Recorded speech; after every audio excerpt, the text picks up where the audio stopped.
This is a continuation of the short lecture that I was in the process of recording because I accidentally pushed the stop button on the camera. So this is point. The other module, I guess, is 0.05. This module is 0.1, sort of, I guess. Mostly discussing Chapter 6. So as I was saying, each of these three structures have different origins. Parties, which are, again, central to both the organization and the leadership function in both chambers, actually developed outside of Congress, or actually partly, I guess you could say, began to develop both inside and outside of Congress at the same time, and were parts of the growth of American politics in the 1790s and 1800s.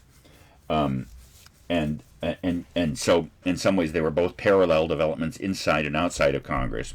Inside Congress, as you'll see, with respect to support for and opposition to the Washington administration's policies, and outside of Congress, in the larger political environment, both on the level of citizens and also on other institutions such as the Electoral College, both in response to support for and opposition to the Federalist policies of the Washington and Hamiltonian administrations.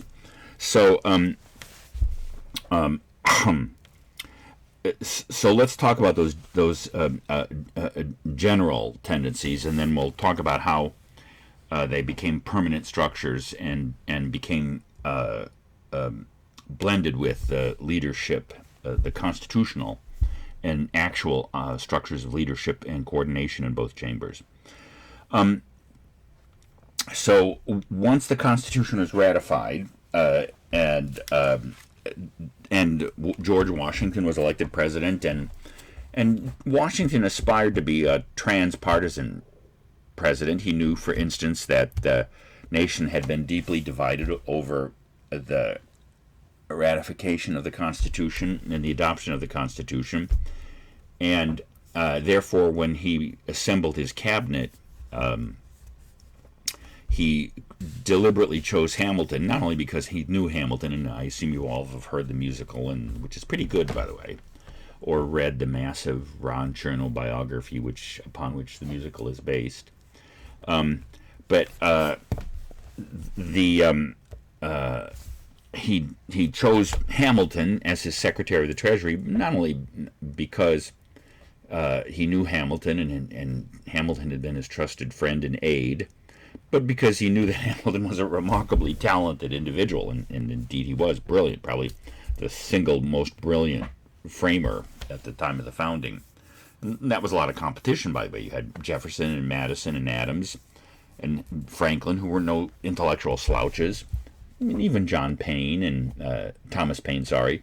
But at any rate, knowing that that there were still residual tensions, political opinions, and partisan divisions out there, he chose Jefferson as his Secretary of State. And that didn't last very long because they ultimately couldn't contain that such different views of governance, and that Jefferson eventually resigned and went back to Monticello to prepare actually to run for president, which is what he did in 1800. Actually, he was elected vice president under John Adams in 1796. So, but it was clear, for instance, that there were already profound divisions of opinion about how to employ the new powers of the national government under the Constitution. One should also say that in Federalist 10, as we saw when we read this essay earlier, talking about the representational function of Congress, that Madison probably anticipated that what the internal life of the legislature would look like with respect to divisions was in Federalist 10 the natural. I'm going to sneeze here for a minute. I'm going to pause while I sneeze. Hold on. Good, got that out of my system. That Madison assumed that the different interests in society, primarily the different economic interests, but also all kinds of opinions and everything that form in society that he calls factions, would eventually become represented in some ways, probably informally, in the legislature. But once the Constitution got going, then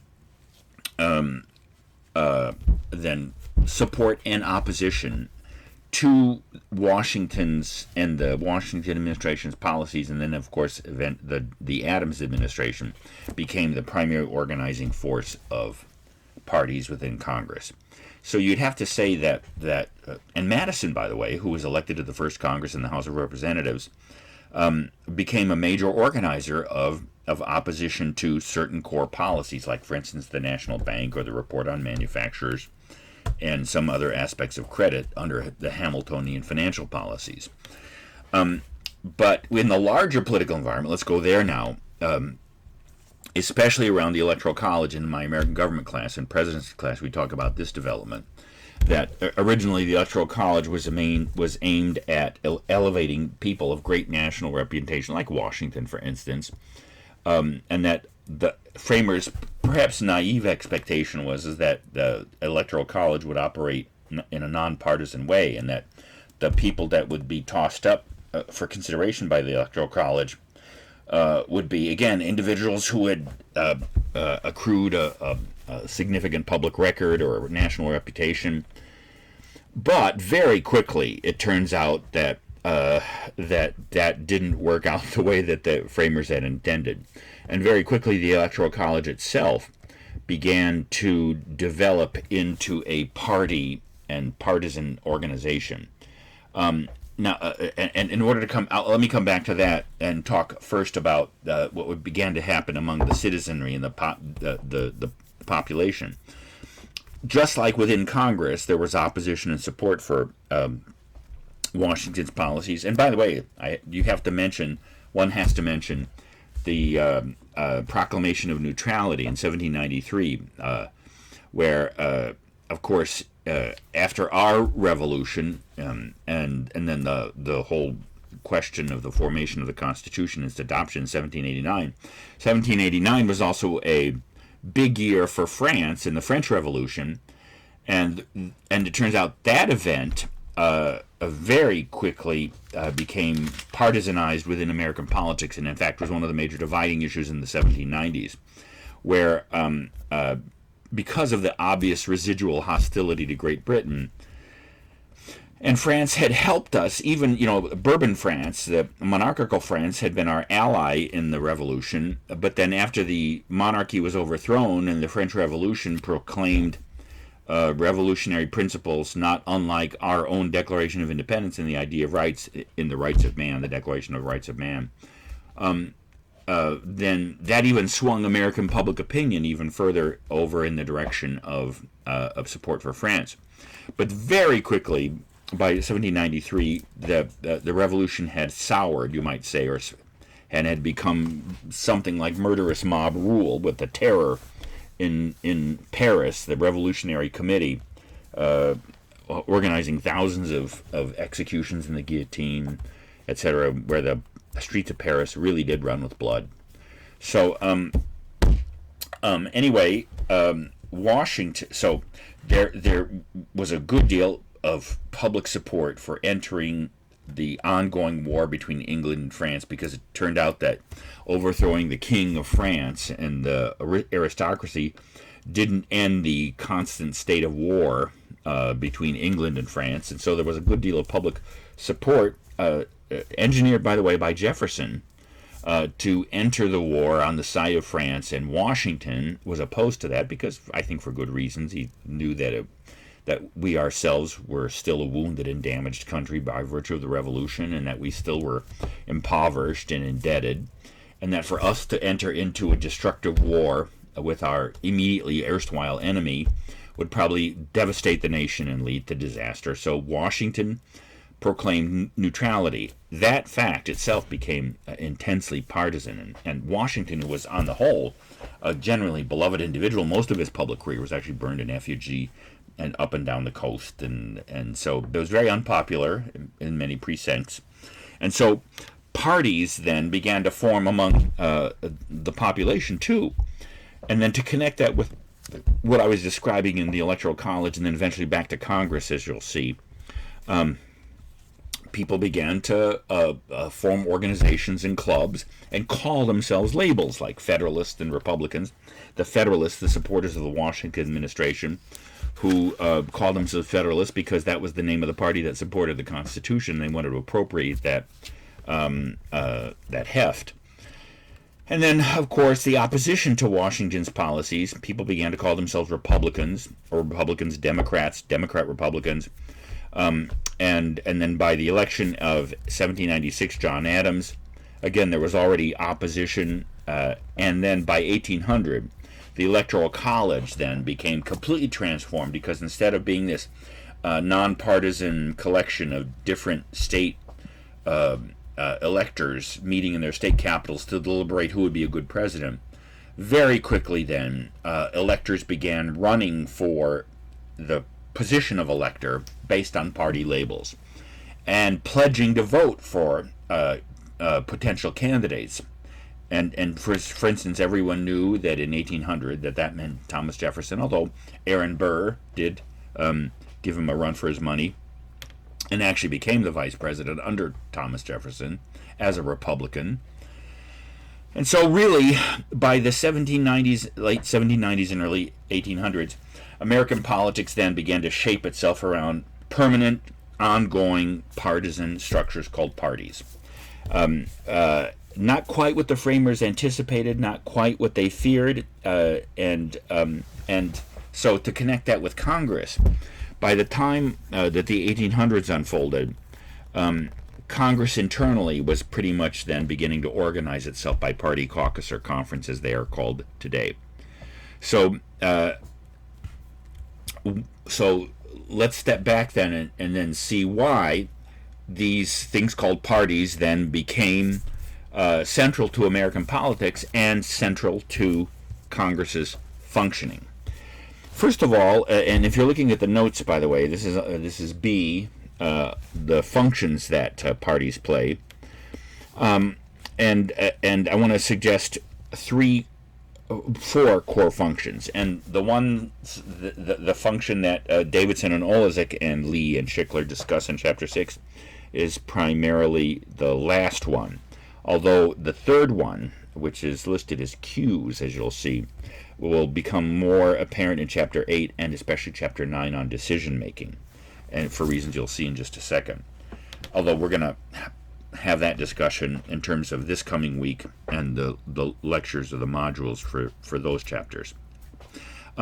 So you could say that parties came to be a critical part of both the functioning of the larger American political landscape and also the internal organization of Congress, because they play these functions. One, they provide identification. They link voters, for instance citizens, to ongoing issues and also different issues together, and with other like-minded individuals. And therefore, they're a way of kind of pulling people into the political process. As we saw from Chapter 4 of the Davidson and Oleszek, where they discuss the different factors that influence individual citizens voting. The three primary factors or influences, if you remember, were party identification, candidate identity, and issues. And we'll be discussing as we develop this material, the different changes in partisanship, which have affected profoundly the way parties operate and will be operating in Congress.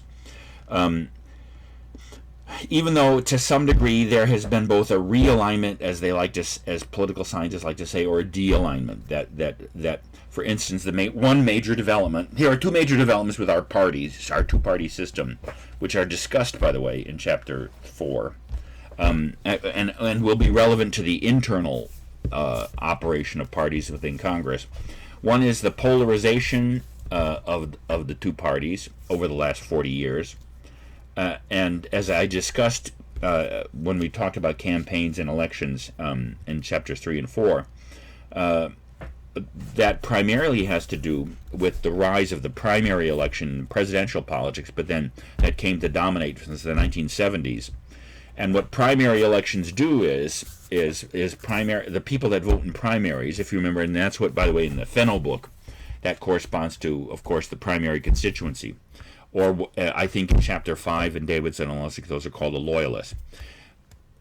That is to say, once we move to a popular system of nominating candidates through primary elections, the people that primary elections, aside from like municipal elections, like for instance, I live in Charlotte, and in the last mayoral election, only about 10% of the citizens of Charlotte actually voted for mayor in the mayoral election. So interestingly enough, local and municipal elections tend to be the least participated in elections in the American political landscape. But then so are primary elections. And the people that tend to vote in primary elections are the most committed and ideological members, often extreme members of the party.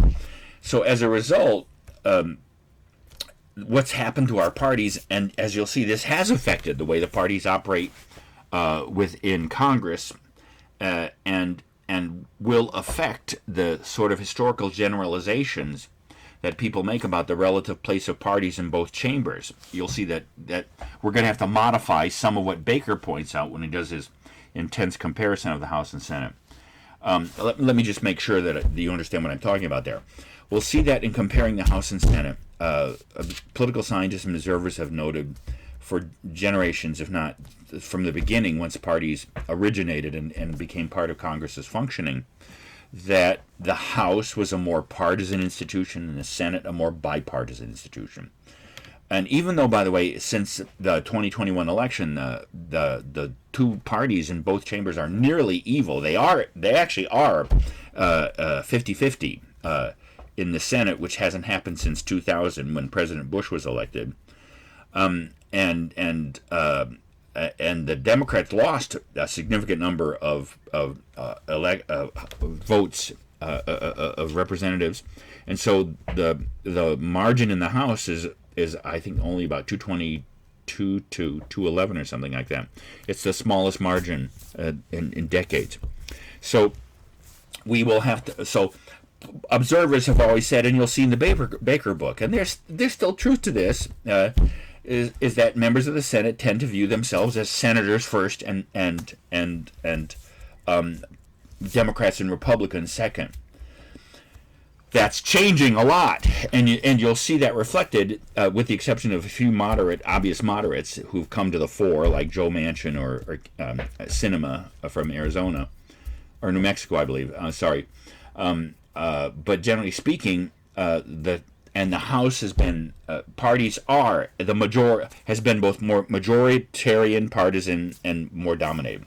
So to back up, a general tendency in our politics overall in the last 40 years, for the reasons I'm describing in terms of the effect of primary elections, is the two parties have moved further apart in some ways politically. In other words, there are fewer conservative Democrats and fewer liberal Republicans than there were, say, throughout most of the 20th century and even into the 1980s and 90s. So that's one development in our parties that has affected and will affect some of what we have to say about the way parties operate in Congress. But then the other development is de-alignment, which is discussed in Chapter 4. And this goes back to what we're talking about in terms of how voters vote or what influences voters. Party issues, candidate name recognition, or the identity of candidates. Party is still the single most important factor in citizen voting, even though it has both become more polarized in some ways, and that what's really happened in terms of de-alignment is independent voting has grown to be. So let's say up until the 1980s and 90s, probably about 50% of Americans were identified as Democrats, about 30% Republicans, and the remainder were independents. Now it's pretty much consistently over the last couple of decades measured as 30-30-30. Roughly, what's happened, in other words, is that still about 2/3 of the electorate identify as Republican and Democrat, but that the middle third, the independent or non-aligned, has grown in scope. Now, whether or not that leads to a sustainable political system where people vote by issue or candidate, whether that's a different question. But this, remember what we're talking about is Roman numeral 1b on the nose, which is the functions that parties play. So parties still play they are a participatory feature of our system. They pull people into it. People identify with them, even if it's less than historically so. Nevertheless, it's the primary thing that people identify with and pull them into the process. And that's not only and that not only creates identification across different issues, like for instance the environment, and like the whole question of infrastructure that's being debated right now. Parties, which are because we have a two-party system essentially, and certainly within Congress, even though there are a couple of senators and representatives who vote independently, they typically vote with the Republican or the Democratic caucus or conference.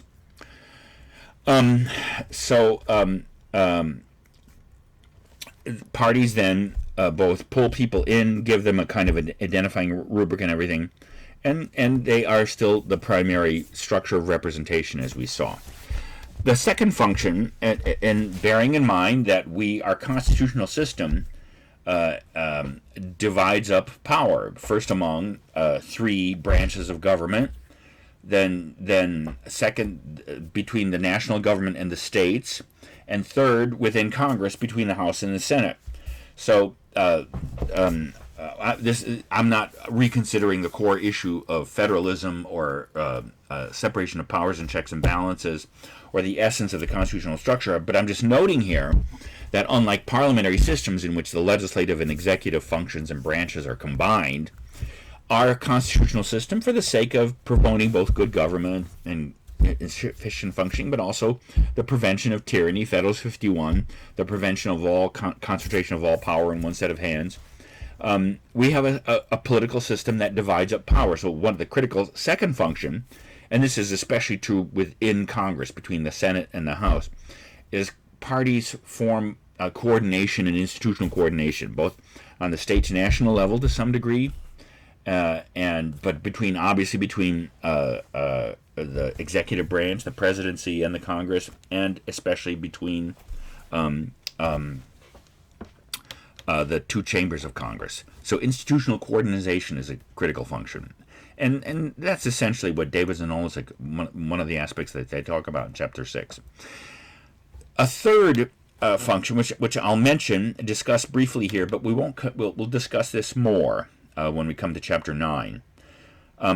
You're going to see, and this is both connected, as you're going to see with the Malbon article, which we'll discuss, but it's a dismaying fact to many Americans to discover, for instance, that members of Congress generally do not read the bills that they vote on. Let's get that out. Now, one of the reasons has to do with the committee system, and we'll talk more about that when we talk about Chapter 7 of the committee system. But, and also, as we'll probably discuss this in terms of Chapter 8, in terms of rules and decision-making, there has been more of a tendency in the last couple of decades for legislation to be bundled into these super huge, like Obamacare or like the COVID relief package that the Congress voted on, advocated by President Biden, or the whole infrastructure plan. These mega bills that run for thousands of pages. And so it turns out that the majority of members of Congress generally are, while they're not ignorant of the content of the bills they vote on, they generally don't read them thoroughly. Now that's typically dismaying to Americans, but you're going to see that's connected with Malbon's point that who is reading the bills and negotiating them, and you're going to discover members of staff are. More about that when we talk about the Malbon article. But here, what I want to suggest is that in the same way that party identification is still, even though if it's weakened among a certain part of the American political populace, nevertheless, party is still the primary factor in citizen voting. In the same way, the critical function that parties play within Congress is to provide cues. So, as you're going to see, it's the modern major substitute for direct deliberation. So, let me just plant that in your heads, and then we'll come back to that when we discuss chapters 8 and especially 9. So, last, and this is the primary function that Davidson and Olezik and Lee and Schickler discuss in Chapter 6, they perform the critical function of organization of the chambers. Because they are the primary structures of leadership and coordination, the internal coordination of the chambers. So, if you look at C in my notes, I just refer you to those nice charts on page 141 and 153. You should look at the structure of leadership. Now, note there's both party leadership or chamber leadership and constitutional leadership. If you've read the Constitution, you know that the Constitution in Article 1, Section 2 refers to the House choosing its Speaker. So the constitutional leadership of the House is designated in the Constitution. That's the Speaker of the House. And there's a constitutional leader to the Senate. That's the Vice President, of course, who Kamala Harris, and whose role has become more important, just like Dick Cheney's role in 2000 was, when the chamber was divided 50-50, because constitutionally the Vice President, as you know, presides, is the President of the Senate, although typically doesn't participate in affairs and has no vote except to break a tie. So that particular function of the Vice Presidency has become much more visible now that there's a 50-50 division, a partisan division in the Senate. And then, of course, there's also, with the presumption that the president might resign, die, be fired, or go move to another planet, that the vice president might become president and not be available. Although the 25th Amendment now somewhat addresses the potential absence of a vice president. And but not just that. I mean, most of what vice presidents do, even if they never become president, is they're doing all kinds of other things, and only a relatively small part of the time are they actually presiding over the Senate. Hence, the Constitution erects for the Senate another layer of constitutional leadership, and that's the President pro tem, the temporary president. Now, here's a big difference between the House and the Senate then. The party leaders of the House are the constitutional leaders of the House. And you'll look on those charts, and in Chapter 6, Davidson and Olezik do a perfectly fine job of describing how the structure of leadership, where in the House you have the Speaker, who is voted by the majority of the members of Congress. So historically, the Speaker is the leader of the majority party in the House. And then you'll also see the majority and minority leaders. And then my favorite term, the majority and minority whips, and their functions about both providing information for party leadership and House leadership. And this is true both of the House and Senate, by the way. The same structure of leadership here. And the whips not only provide information, they are sounding out and organizing, but they're also trying to maintain discipline, which is why they're called that interesting name, whips.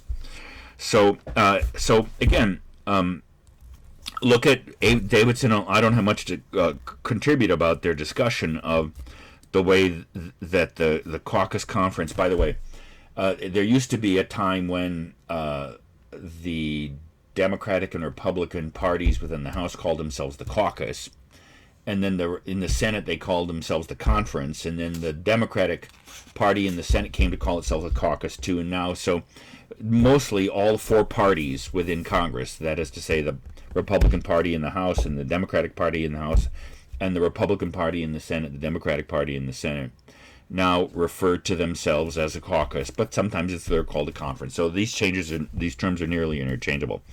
Look at both, again, the structure of leadership on these two charts, 141 and 143, and also pay attention to the internal structures of the parties.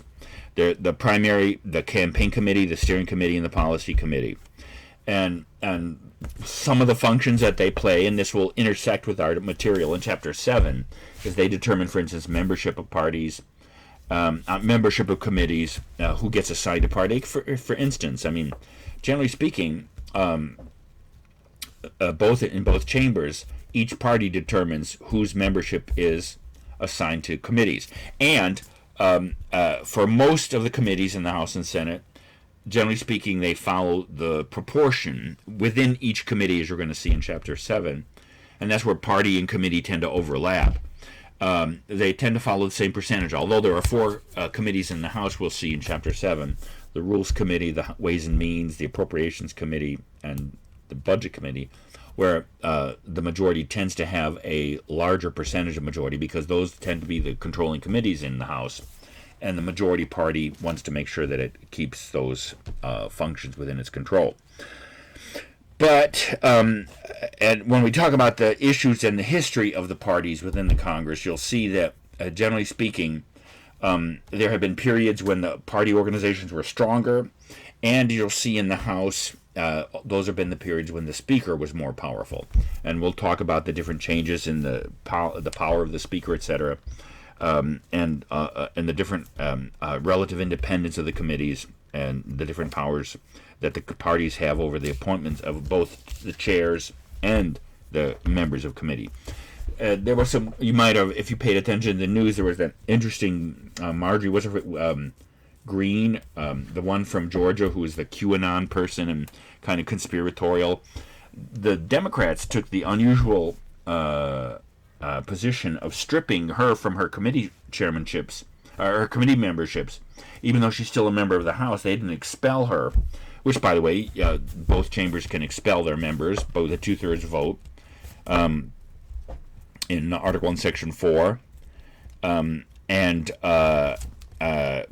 So the Democrats didn't expel Greene, but they did strip her of her committee memberships. That was a very unusual thing, because typically, again, both committees determine which of their parties. They don't determine what percentage of the party. That tends to be set, as I said, and is a measure of the partisanship within the partisan divide within each chamber, except for those the committees that I mentioned a minute ago. So the other thing to look at in this chart and to note is, and this will have some connection to the different partisan character of each chamber, is that the constitutional leadership of the Senate is not the party leadership of the Senate. The real leader of the Senate is the majority leader, and of course the minority leader. And one of the things that had to be worked out, since it's a 50-50 when the two Republican senators, Loeffler and Perdue, lost the special election in January, because the Republicans had a 52-48 majority, and then because of the loss of those two Senate seats that became 50-50, they had to work out a special arrangement between Mitch McConnell and Chuck Schumer, although technically Chuck Schumer did become the majority leader. So in some ways, it's interesting that the divergence of constitutional leadership and party leadership in the Senate does seem to confirm that in some ways the Senate is a less partisan and less majoritarian body. But again, that may be different after this congressional session, and we'll come back to that when we talk about the issue of the filibuster and all that. All right, I'm going to end the first module, and we'll continue our discussion of Chapter 6 and Chapter 7 in the second module for the week of April 5th to the 9th.